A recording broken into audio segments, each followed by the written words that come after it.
참 많이 힘들죠. 특히 지금 시대가 여러분들에게 더 힘든 시대가 아닌가 싶습니다.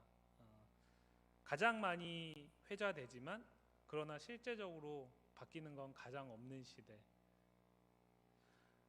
사람들은 그렇게 얘기하지 않지만 실제적으로 그 삶의 복판에 있는 청년들에게는 도무지 소망을 볼 수 없는 시대가 이 시대인 것 같고, 그로 인해서 수없이 많은 신조어들이 나오고 여러분들의 많은 친구들과 선후배들은 이제는 세상에 대한 절망 속에서 소망을 포기할 뿐만 아니라 분노를 표출하고 있는 시대, 그 시대가 이 시대가 아닌가 하는 생각을 합니다.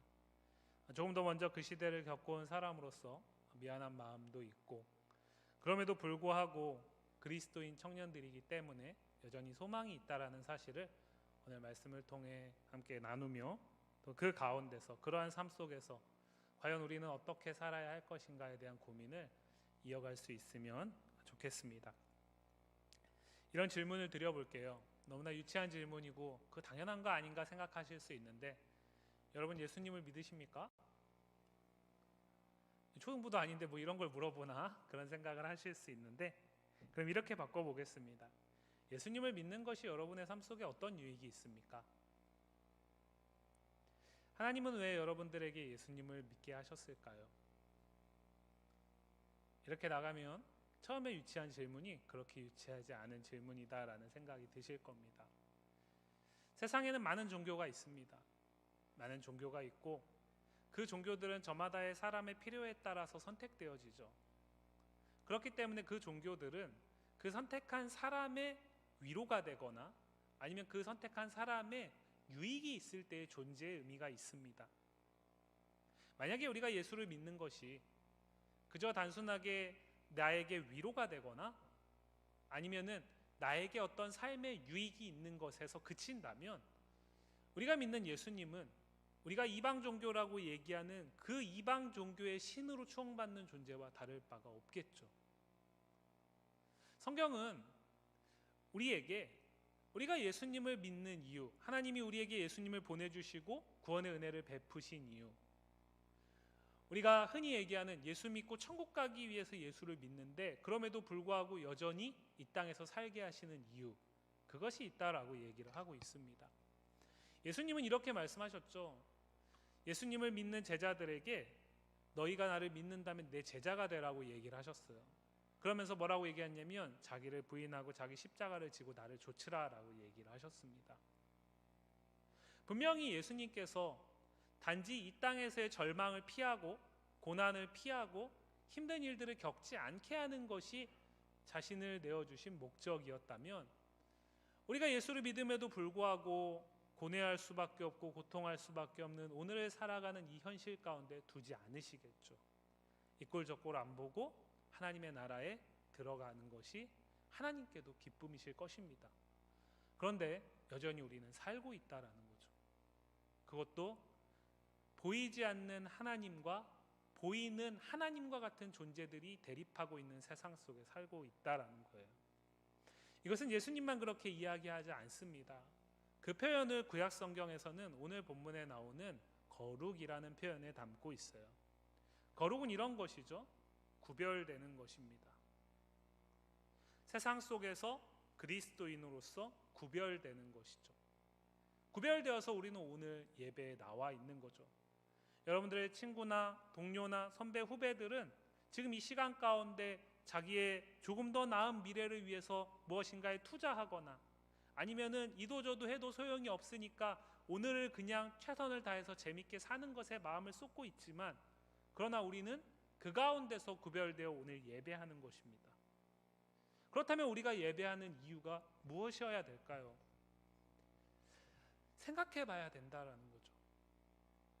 왜냐하면 우리는 이제 막 신앙을 시작한 어린아이가 아니라 이제는 나의 생각과 나의 판단을 하나님 나라의 가치관을 가지고서 세상 속에서 살아가면서 하나님 나라를 이루어 가야 할 사람들이기 때문에 그렇습니다.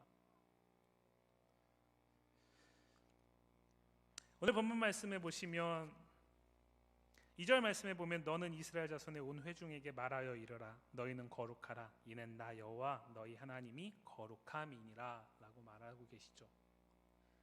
예전에 우리 선배들은 이 거룩이라는 것을 이렇게 여겼던 것 같아요. 이렇게 교회당에 올 때 이렇게 하고 누가 봐도 저 사람 교회 다니는 사람 알 수 있게 하는 거. 요즘에 만약에 그 기준대로라면 요즘엔 거룩한 사람이 하나도 없겠죠. 왜냐하면 자막에 다 나오기 때문에. 또 핸드폰, 저도 막 급할 때는 가가지고 예상치 않은 신방을 할 때는 핸드폰에서 성경을 펴가지고 하기도 하거든요. 그 기준대로라면 구별되지 못하는 거겠죠. 그런데 오늘 이 거룩이라는 걸 얘기를 하면서 하나님은 내가 거룩하니까 너희도 거룩해야 된다라고 얘기를 합니다.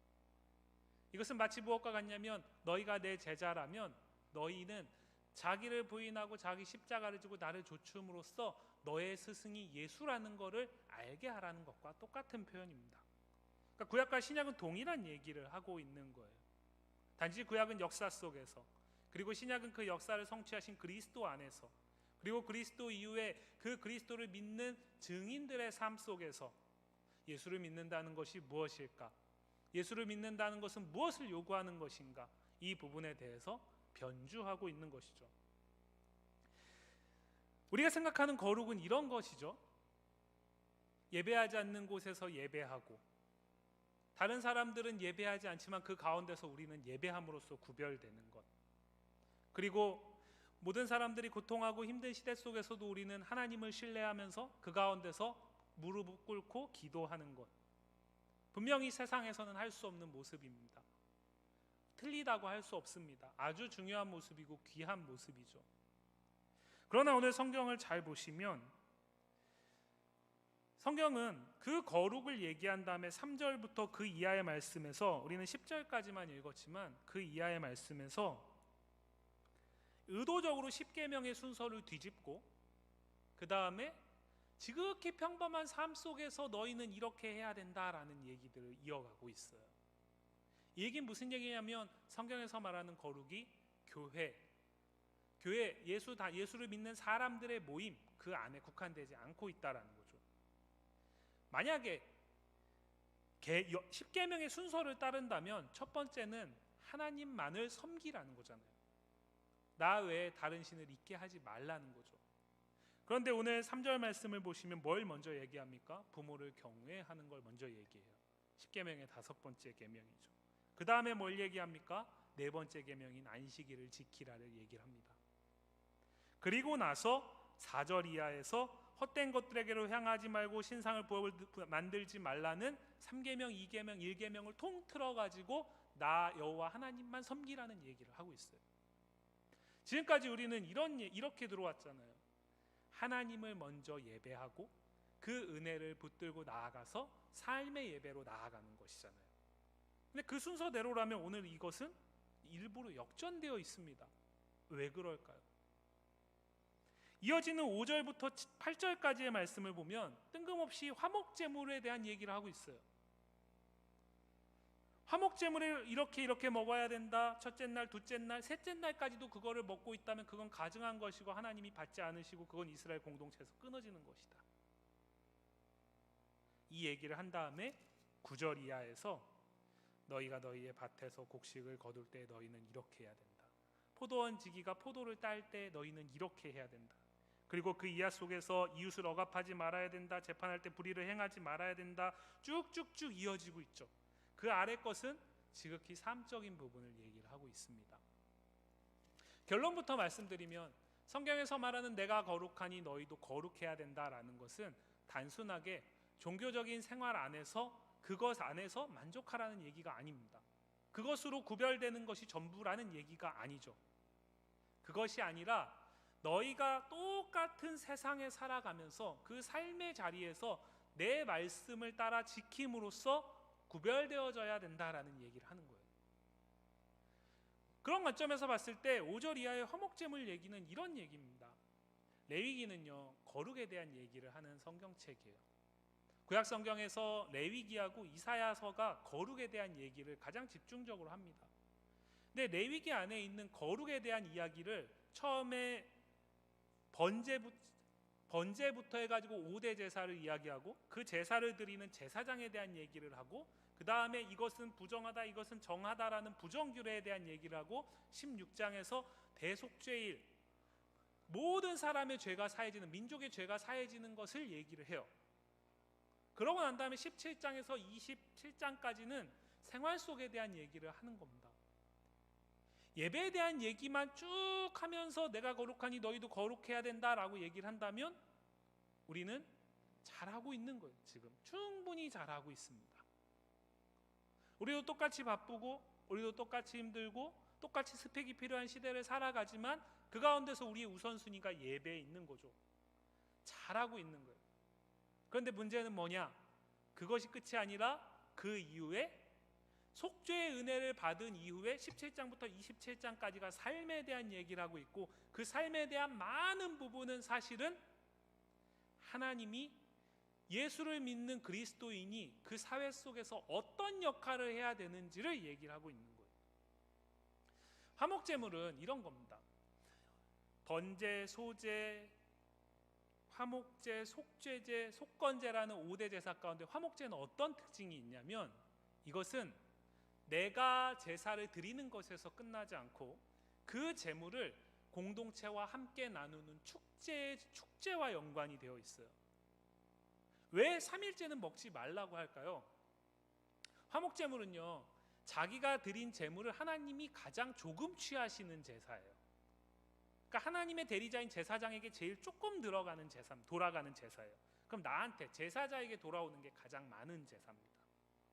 그러면 이것을 내가 아무리 돼지라고 해도 그것을 하루에 다 먹는다라는 건 쉬운 일이 아니죠. 그러면은 우리는 어떻게 하죠? 오늘 못 먹으면 내일 먹잖아요. 내일 못 먹으면 3일째 먹으면 돼요. 저장하잖아요. 그죠? 내 것이니까요. 근데 화목제는 무엇이냐면 그걸 가증한 것으로 여겨요. 그럼 어떻게 해야 되는 거예요? 내 것을 함께 먹어야 되는 거예요. 내 것을 함께 먹을 수밖에 없는 거예요. 근데 그걸 안 한다. 그러면 그것은 죄가 된다라고 얘기를 하는 겁니다. 즉 이어지는 9절 이하의 말씀과 화목제는 이어지고 있어요. 너희의 거룩은 개인의 거룩에서 끝나는 게 아니라는 거예요. 공동체의 거룩으로 나아가야 된다라는 거죠. 너 한 사람의 거룩이 이스라엘 전체의 거룩과 함께 가는 것이다라는 거예요. 이것은 기독교가 가지는 아주 독특함과 연결이 되어 있습니다. 여러분 주변에 혹시 불교 신자들이 친구나 동료로 있으시면 아시겠지만 그들은 자기 마음의 수련, 참선이라고 하죠. 그리고 경지에 이르러가지고 해탈하는 것이 목적입니다. 그리고 그 대표적인 인물이 석가모니인 거죠. 그 안에서 공동체에 대한 고민 없습니다. 무슨 얘기냐면 우리는 지금 함께 예배하고 끝나고 나면 말씀을 이제 나누시는 소그룹을 하잖아요. 다른 이방 종교에는 그런 것이 없습니다. 불필요한 거예요. 왜냐? 개인의 유익을 위해 존재하기 때문이에요. 이슬람 그들이 라마단 기간 때 모여가지고 함께 기도합니다. 그러나 그것은 장소만 같이 모여 있을 뿐 그때는 각자가 자기의 방법으로 자기의 신을 찾는 거죠. 형태는 공동체이지만 공동체가 함께 가지 않습니다. 나와 신의 1:1 관계예요. 그런데 기독교는 나와 하나님의 1:1 관계가 필연적으로 나와 공동체의 관계와 연결이 되어 있다는 거죠. 그걸 신약 성경에서 사도 바울은 몸이라고 얘기를 합니다. 그렇기 때문에 이 공동체에 대한 가치를 고민하지 않으면 그것은 이방 종교와 다름없는 모습이 될 수 있는 거예요. 하나님의 거룩하심은 나 한 사람의 거룩이 이스라엘 전체의 거룩으로 연결되기를 원하시는 거예요.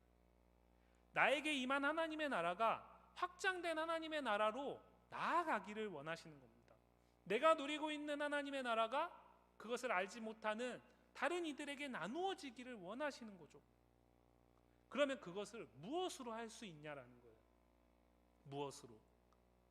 9절부터 10절까지 말씀을 한번 보겠습니다. 너희가 너희의 땅에서 곡식을 거둘 때 너는 반 모퉁이까지 다 거두지 말고 내 떨어진 이삭도 줍지 말며 내 포도원의 열매를 다 따지 말며 내 포도원에 떨어진 열매도 줍지 말고 가난한 사람과 거류민을 위하여 버려두라. 나는 너희의 하나님 여호와이니라. 여러분들이 만약에 농부라고 생각을 해보시죠. 포도원 지기라고 생각을 해보세요. 이 말이 가당한 얘기입니까?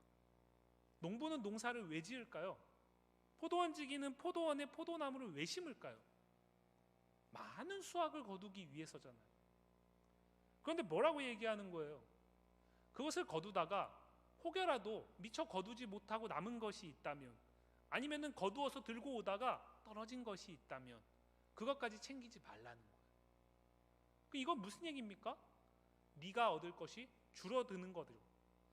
농부가 자기의 소득이 줄어드는 겁니다. 근데 그거 포기하라는 거예요. 포도원 지기가 포도나무 열매를 딸 때에 이것은 더한 거죠. 이제는 떨어져서 어쩔 수 없이 줍지 말라는 얘기가 아니라 의도적으로 남기라는 거예요.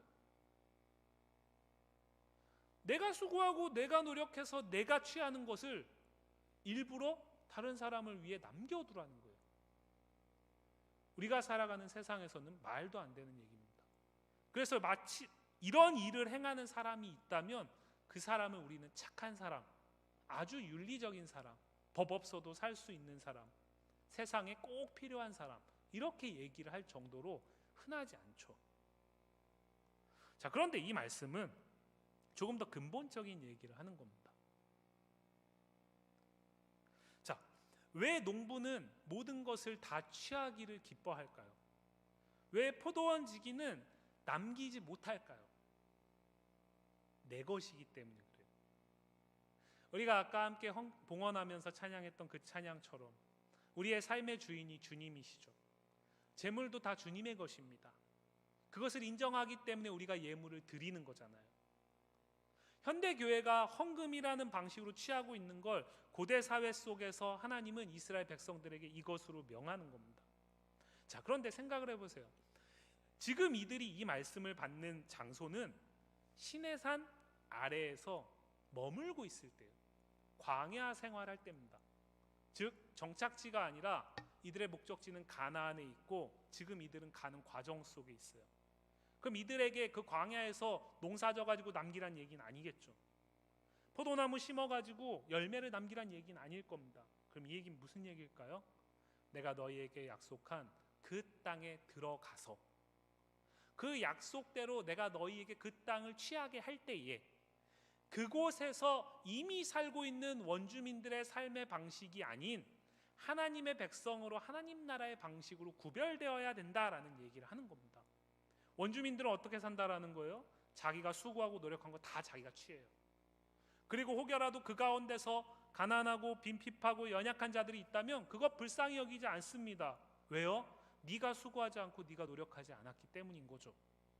그러나 하나님 나라는 그렇지 않다라는 거예요. 왜요? 그것을 거두는 것이 내 노력이 아니라 하나님께서 나를 통해 내게 허락하신 거라는 거예요. 그러니까 그것을 통해서 갖지 못하고 연약하고 가난한 자들에게 흘러감으로써 하나님 나라는 이런 것이구나라는 것을 알게 하기를 원하신다라는 겁니다. 이 둘의 차이는 어디에 있냐면 죄에 있습니다. 죄는 자기를 하나님보다 앞세우는 거예요. 하나님을 사랑하는 것보다 자기를 더 끔찍하게 사랑하는 겁니다. 자기를 사랑한다라는 것은 내 생각이 항상 옳은 거예요. 내 방법이 항상 옳은 거고 내가 수고하고 내가 노력한 것, 내가 취하는 것은 당연한 겁니다. 근데 하나님을 사랑하는 것은 그 나를 죽이는 거예요. 예수님이 얘기했던 자기 십자가를 지고 자기를 부인하는 것, 나를 죽이는 겁니다. 그러니까 내가 분명히 취해도 문제되지 않아요. 누구도 뭐라 하지 않지만 하나님이 그것을 원하시지 않기 때문에 기꺼이 남기는 거예요. 구약만 이런 것이 아닙니다. 신약 성경에서 사도 바울은 이것을 영적 예배의 본문 안에서 얘기합니다. 로마서 12장 2절 말씀을 보시면 이렇게 얘기하죠. 너희는 이 세대를 본받지 말고 오직 마음을 새롭게 함으로 변화를 받아 하나님의 선하시고 기뻐하시고 온전하신 뜻이 무엇인지 분별하도록 하라. 레위기보다 훨씬 어려워졌어요. 레위기에서는 이럴 때 너희 가나안 땅 약속의 땅에 들어가서 너희가 그곳에서 정착해서 살면서 밭에 소출이 나올 때 그거 혹시 남길 수 있으면 남겨야 된다. 떨어지면 줍지 말아야 된다. 그냥 그대로 하면 되는데 로마서에 예수 그리스도 이후에 신약 시대에 오니까, 교회 시대에 오니까 어떻게 바뀌었습니까? 이제는 그걸 내가 분별해야 돼요. 분별해야 됩니다. 하나님이 야 그거는 이렇게 해야 돼, 그거는 이렇게 해야 돼, 일일이 가르쳐주지 않는다라는 거예요. 즉 우리가 가진 지식과 우리가 가진 이성을 가지고 우리가 들은 하나님의 말씀과 내게 주어진 그 은혜 가운데서 무엇이 하나님이 기뻐하실지를 판단하고 결정해 나가야 된다라는 겁니다. 이 말씀 이후에 이어진 로마서 12장의 후반부와 13장에 나가면 로마서에서는 이제는 가난한 자와 빈핍한 자, 연약한 자, 원수 여기에서 머물지 않고 세상의 지도자들을 위해서 그리스도인은 어떻게 해야 하는지 구체적으로 나아가고 있어요. 근데 거기서 이 사람은 이런다, 이 사람은 이런다 이런 얘기가 아니라 큰 전제만 던져줍니다. 우리가 예수를 믿는다라는 것은 나 한 사람의 유익에서 그치는 것이 아니라 공동체로 나아간다 그랬습니다. 이 공동체는 예수를 믿는 공동체 안에만 국한되는 것이 아닙니다. 예수를 믿지 않는 세상까지 나아가는 겁니다. 예수님이 산상수훈 가운데서 마태복음에서 너희는 세상의 빛이라고 얘기를 하셨죠. 세상의 빛이라는 얘기가 무슨 얘기일까요? 세상이 이미 빛이면 그 가운데 빛은 존재 의미가 없습니다. 그런데 어두운 세상 가운데 빛은 구별되죠. 예수님은 제자들이, 그리스도인들이 세상 가운데 그런 존재라는 거예요. 세상의 소금이라고 얘기를 하죠. 소금은 언제 필요합니까? 부패를 막을 때 필요한 겁니다. 그러면 그 소금의 존재 의미는 어디에 있는 거예요? 부패한 것에 있을 때 구별되는 거예요. 그렇기 때문에 우리는 산속에 있지 않습니다. 그렇기 때문에 우리는 분리되지 않아요. 세상 속에서 함께 고통하는 거죠. 함께 아파하는 겁니다. 이 가운데 우리 있는 청년들 가운데는 이런 생각을 하시는 분들이 있을 수도 있어요. 나는 하나님 앞에 더 열심이고, 나는 다른 친구들 주일날 예배하지 않고 학원 가서 공시를 준비하고 수없이 많은 여러 가지 나름대로의 스펙을 쌓아가는 그때에도 내 삶이 하나님의 것임을 인정하고 고백하면서 기꺼이 예배의 자리에 나오는데, 그렇지 않은 내 친구나 선후배들이 더 잘 되는 모습을 보면서 내가 믿는 하나님이 무슨 유익이 있을까에 대한 의문점을 가지고 계신 지체들도 있을지 모르겠습니다. 우리는 이렇게 생각하죠. 하나님이 나와 함께 하신다면 내 삶이 세상 가운데서 분명하게 더 나은 삶으로 모두에게 인정받을 만한 삶이 되어서 구별될 때 그 하나님이 진짜라고 생각을 하는데, 실제로 우리 삶 속에서는 그렇지가 않은 경우가 훨씬 많다라는 겁니다. 그렇기 때문에 삶 속에서 그리스도인이 하나님 나라를 이루어가는 것은 어려운 거예요. 농부가 자기가 다 거둘 수 있지만 흘리고 남기는 것이 어려운 것처럼, 포도원 지기가 열매를 다 딸 수 있지만 그것을 갖지 못하고 그것이 양식이 될 수 있는 가난한 자와 소외된 자, 연약한 자를 위해서 기꺼이 남길 수 있는 그 믿음의 행동이 어려운 것처럼, 하나님이 내 삶에서 아무런 유익이 되지 못하는 것처럼 하루하루를 살아가는 인생 속에서 그 하나님을 여전히 붙들고 그 하나님의 선하심을 인정한다는 것은 어려운 겁니다. 나아가서 이 말씀은 현대 사회 속에서는 다른 방식으로 이루어집니다. 무슨 얘기냐면, 이 말씀은 내가 예수를 믿으니까 최소한 너라도 이렇게 해라 라고 얘기하는 도덕적인 권면의 말씀으로 끝나지 않습니다. 제가 아까 죄의 문제라고 말씀을 드렸잖아요. 근본적으로는. 그렇다면 이 죄의 문제를 극복한 그리스도인에게 하나님께서 원하시는 모습이라는 거죠. 예수님은 이 십계명을, 이 율법을 딱 둘로 요약했습니다. 하나님 사랑과 이웃 사랑이죠. 근데 하나님 사랑이 먼저고 그 다음이 이웃 사랑이다라고 우리는 생각을 하는데, 오늘 본문은 그게 아니라고 얘기를 하고 있는 거예요. 왜냐? 같다라는 겁니다.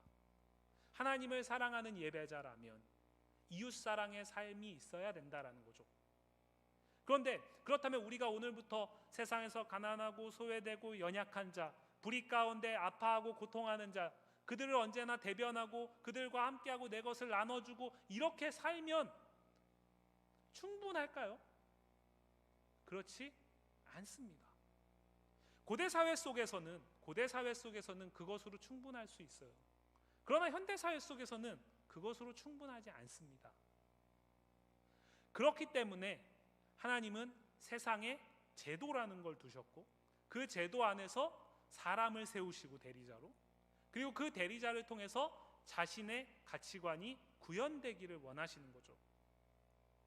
여기에는 예수 믿는 사람이 그 자리에 서야 된다라는 얘기가 아닙니다.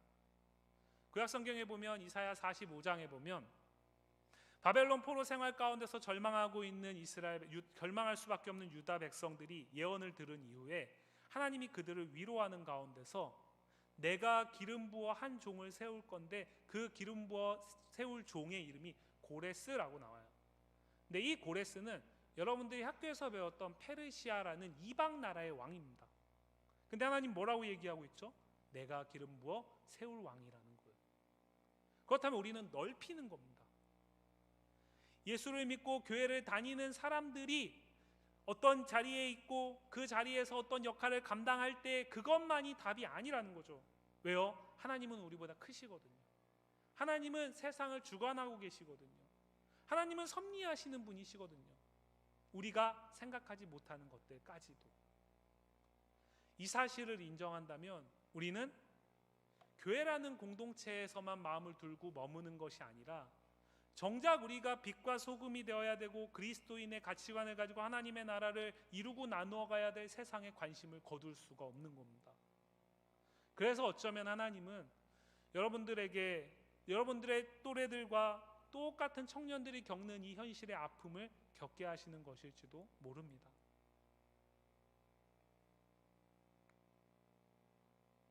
이런 관점에서 봤을 때 그리스도인은 삶에 성실할 수밖에 없는 거예요. 그리스도인은 삶의 작은 부분도 하나님의 거룩을 나타내는 삶의 영역이다라는 걸 인정할 수밖에 없는 겁니다. 오히려 부패할수록, 오히려 악이 성할수록, 오히려 쳐다보기도 싫은 더러운 곳일수록 더 하나님의 거룩을 이루는 삶을 신뢰하는 그리스도인들이 필요한 거죠. 그 자리에서 어떤 역할을 하는 것도 중요하지만 그 자리에 서 있는 사람들, 그 자리에 세워질 사람들, 아니면 그들이 이루어갈 어떤 방식, 제도, 정책 이런 것들에 마음을 둘 수밖에 없는 거예요. 왜냐하면 하나님이 그것을 통해서 당신의 뜻을 이루어 가심을 믿기 때문에 그렇습니다. 아까 말씀드렸던 고레스라는 왕은 하나님이 이방의 왕이지만 그를 통해서 바벨론 포로 생활을 종료할 수 있도록 조서를 내리게 했습니다. 그리고 그 조서 때문에 유다 백성들은 이스라엘로 돌아올 수 있었습니다. 예수님 당시에 로마 황제, 그 로마 황제가 취했던 가장 극악무도한 자에게 취하는 십자가 형벌, 예수님은 무죄한 상황 속에서 그 십자가를 지셨지만 결국에 그 십자가 형벌을 받으시는 예수님, 그것을 모든 사람들을 위해 십자가를 지셨다라는 사실을 하나님은 인정할 수밖에 없게 그 악한 형벌도 사용하셨어요. 그렇다면 지금 이 시대를 살아가는 그리스도인 청년이 살아가는 이 시대 속에서 우리가 살아가는 삶의 현실 속에서 만나게 되는 많은 문제들에 대해서 우리는 고민해야 되는 거죠. 우리가 겪게 되는 현실 속에서 부조리함을 경험한다면 그 부조리한 현실 속에서 무엇이 하나님의 뜻이고 내가 이 가운데서 어떤 결정과 어떤 판단과 어떤 선택을 할 것인가에 대한 것을 고민해야 되는 거죠. 결국에 제자된 삶의 최종점은 무엇이냐면 세계관입니다. 세계관은 이런 겁니다. 제가 지금 안경을 쓰고 있잖아요. 근데 안경 앞에 빨간색 매직으로 한쪽 렌즈를 칠했습니다. 그러면 이쪽은 선명하게 보이지만 이쪽은 어떻게 보일까요? 모든 것이 빨갛게 보일 겁니다. 그죠? 세상은 이념이라는 세계관을 가지고 판단합니다. 세상은 나의 지극히 이기적인 욕망이라는 세계관을 가지고 결정하고 판단합니다. 그리스도인인 우리는 어떻게 해야 할까요? 세상은 그럴 수 있습니다. 왜냐하면 죄는 자기를 앞세우기 때문에 그렇죠. 그러니까 자기가 가진 이념이 절대 선인 겁니다. 자기에게 유익이 된다면 다른 사람에게 힘듦이 있어도 문제되지 않는 거죠. 왜? 내가 절대 기준이니까요. 그러나 그리스도인들은 어떻게 해야 할까요? 설령 그것이 내 생각과 맞지 않더라도 하나님 나라의 가치관을 가지고 그 렌즈를 가지고 판단해야 됩니다. 결정해야 됩니다. 내게는 불이익일 수 있지만 하나님의 뜻이 그것을 통해서 더 잘 구현될 수 있다면 그것을 선택해야 됩니다. 내 선택이 틀릴지도 모릅니다. 그러나 잠언에 보면 제비를 뽑는 것은 우리가 하지만 그 일을 이루시는 분은 하나님이시다라고 얘기를 하고 있죠. 하나님의 주권을 신뢰하는 겁니다. 설령 내 선택이 잘못되더라도 그 치열한 고민과 그 어떻게 하나님의 나라를 더 이루어갈 수 있을까, 어떻게 하나님의 거룩을 삶 속에서 이 나라와 이 민족 가운데서 조금이라도 더 이루어갈 수 있을까를 고민하는 우리의 씨름은 결코 헛되지 않습니다. 하나님은 그것을 원하시는 거예요. 여러분들의 MZ세대라고 얘기하더라고요. 어떤 사람들은 우리는 M세대하고 G세대는 다르다라고도 얘기를 하고, 또 그 안에서 또 남성과 여성은 또 다르다라고 얘기를 해요. 근데 제가 어떤 기시감을 느끼냐면 한국 근현대사 안에서 영남지방과 호남지방을 서로 거의 남북관계처럼 나누었던 그런 모습들을 요즘에 많이 느끼거든요. 근데 그러면 그럴수록 우리는 점점 더 보기 싫어지죠. 그런데 어떠한 리더를 선택하고 세우느냐는 아주 중요합니다. 어떻게 보면 그리스도인에게 이것은 신앙의 영역이거든요. 왜냐하면 하나님이 그 사람을 통해서, 그 사람의 정책을 통해서 대한민국이 하나님의 뜻 가운데서 더 서기를 원하시기 때문에 그런 거죠. 여러분들의 또래들은 지금 자신들이 가지고 있는 분노, 지금 자신들이 느끼는 그 불이익, 그 무기력함, 그것을 해결할 수 있는 사람들의 말에 선동되고 있기도 하고, 그 선동 가운데 따라가지 않지만 그 가운데서 무관심한 것으로 나아가고 있어요. 그러나 그리스도인이라면 우리는 달라야 되는 거예요. 치열하게 고민하셔야 돼요. 기도하셔야 돼요. 사람들이 말하는 것처럼 지금 이번에 어떤 사람이 뽑히느냐에 따라서 대한민국이 확 바뀔 거다? 전 그렇게 생각하지 않아요. 왜냐하면 그 사람은 대리자일 뿐입니다. 그럼에도 불구하고 우리는 조금이라도 더 하나님 나라의 가치관을 반영할 수 있는 사람을 찾아야 돼요. 그를 통해서 하나님이 당신의 나라를 더 이루고 나누어 가시기 때문입니다. 세상은 혐오하게 합니다. 세상은 갈등을 증폭시키죠. 그게 편하거든요. 욕망의 극대치가 붙고 있습니다. 그 가운데서 우리가 구별될 수 있는 방법은 그 욕망에 편승하는 것이 아니라 하나님 나라의 가치관, 지금껏 우리가 들었던 그 말씀의 렌즈를 가지고 비추어 보는 거예요. 모두가 다 선할 수 없습니다. 모두가 다 틀릴 수 없습니다. 냉철하게 기도하면서 누가 하나님의 뜻에 더 합한 사람일까를 고민하는 겁니다. 그리고 작아 보이지만 한 표를 행사하는 것을 멈춰서는 안 되는 거예요. 왜요? 하나님이 그것을 통해서 세워진 리더를 통해 대한민국이 하나님의 뜻 가운데서 더 온전히 서갈 수 있도록 행해 나가실 것이기 때문입니다. 사랑하는 청년부 지체들, 서두에 말씀드렸듯이 성경에서 레위기뿐만 아니라 거룩에 대해서 얘기하는 구약 성경에 나오는 이사야에 보면 하나님이 이렇게 말씀하세요. 너희 가져오는 많은 재물 나 원하지 않는다. 그들이 항의합니다. 우리가 언제 하나님 앞에 예배하지 않은 적이 있습니까? 우리가 언제 하나님 앞에 재물을 풍성히 드리지 않은 적이 있습니까? 근데 하나님이 거기에 대해서 반문하세요. 너희가 드린 재물 나 원하지 않는다. 그러고서 1장 21절부터 23절에 가면 이렇게 말씀하세요. 신실하던 성읍이 어찌하여 창기가 되었는고, 정의가 거기에 과거에는 충만했다. 공의가 그 가운데 충만했다. 그런데 이제는 살인자들 뿐이다. 내 은은 찌꺼기가 되었다. 내 포도주에는 물이 섞였다.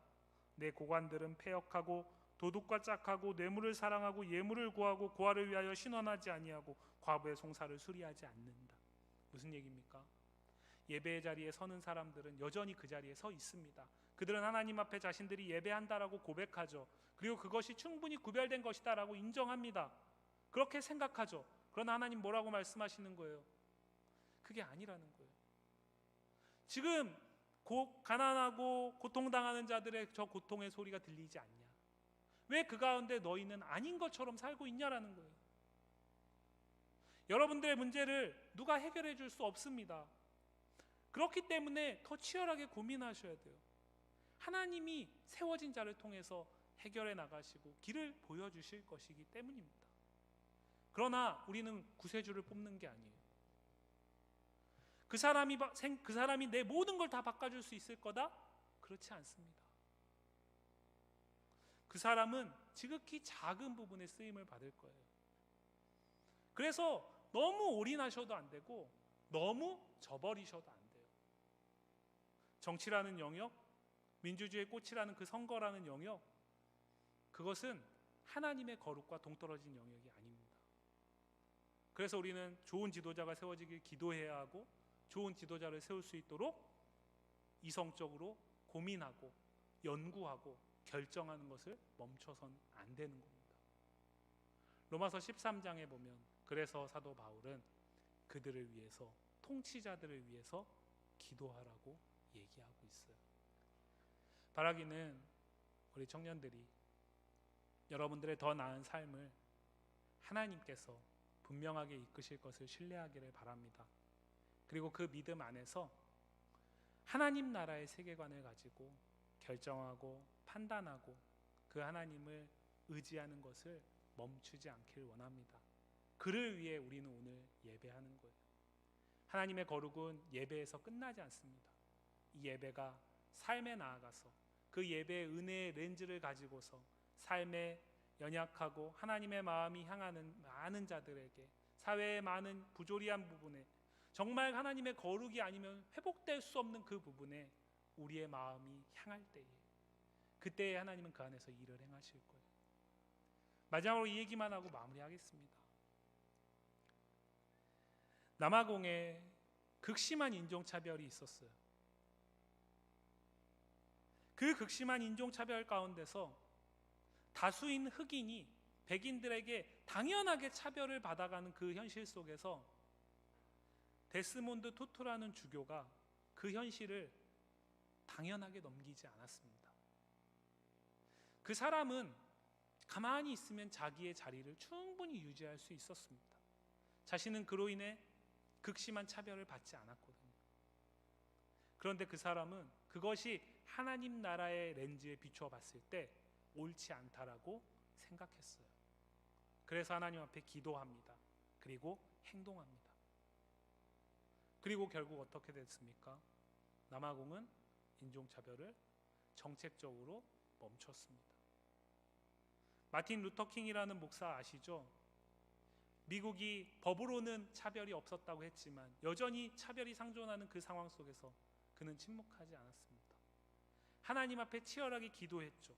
그리고 자신이 할 수 있는 것들을 작은 것일지라도 행해 나갔어요. 하나님의 나라는 큰 무엇으로 이루어지고 나누어지는 것이 아닙니다. 지극히 평범해 보이고 가장 속돼 보이는 그것이 하나님의 거룩을 이루는 삶의 영역이다라는 사실을 꼭 기억하실 수 있기를 바랍니다. 우리의 결정과 우리의 판단을 하나님께 맡기고 그 하나님께서 어떻게 이루어 가실지를 신뢰하고 기대하시면서 삶의 자리에서 거룩을 이루는 것을 멈추지 않으시기를, 그리고 여러분들을 통해 하나님의 그 거룩이 만천하에 더 드러날 수 있기를 간절히 소망합니다.